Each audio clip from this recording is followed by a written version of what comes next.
It's Bake-Off season! Woohoo! I have been a fan of the Great British Bake-Off since I learned of its existence, and have always wanted to do some sort of bake-along challenge, but have never been able to actually make it happen.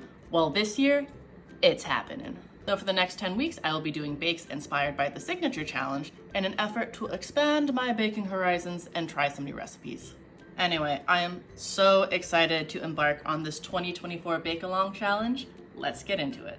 In keeping with the past several seasons, 2024's Bake-Off started off with Cake Week, the signature bake, loaf cakes. Now there are plenty of loaf cakes to draw inspiration from, and the bakers this season featured a variety of different flavors: lemon, raspberry, chocolate, cinnamon, miso, to name a few. But for my bake, I decided to go with the classic that I've seen on the show for many years, which is a simple lemon drizzle. And this is simply for the reason that I've never made one before. So this was a fairly simple cake to make, the cake batter consisting of just butter, sugar, eggs, self-rising flour, that was a new thing for me, baking powder, and lemon zest. Beat all of that together in a stand mixer to form your batter, pop it in a greased and lined baking tin, and then bake at 350 degrees for 40 minutes. Once the cake was a nice golden brown, I removed it from the oven, poured on the lemon drizzle, which was definitely my favorite part of this bake, and then let it cool completely. This is supposedly Mary Berry's recipe, by the way, and I'm happy to link the recipe if anyone is curious. And that was it, my very first homemade lemon drizzle cake. Now, a couple things right off the bat. My cake came out way shorter than the pictures I saw when I was perusing recipe options. I baked this in a 5x9 loaf pan, and I think it should have been done in a 4x8. Texture-wise, it resembled a pound cake, and flavor-wise, it was lemony, but not smacky in the face lemony. I found that most of the lemon flavor actually came from the topping versus the cake itself, which again, was delicious, and I might steal it to use in my future bakes.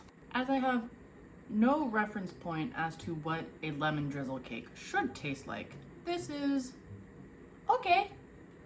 It's quite stodgy and dense, which potentially could mean that it's a little overbaked. I do really like the drizzle topping. The texture of that is quite good, and that's a really nice lemon flavor. Other than that, again, I don't know how much of this is user error.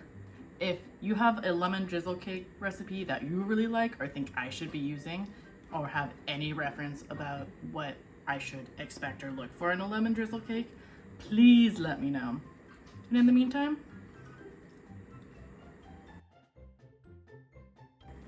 not sure if I'd make this again, but I'm glad I tried it.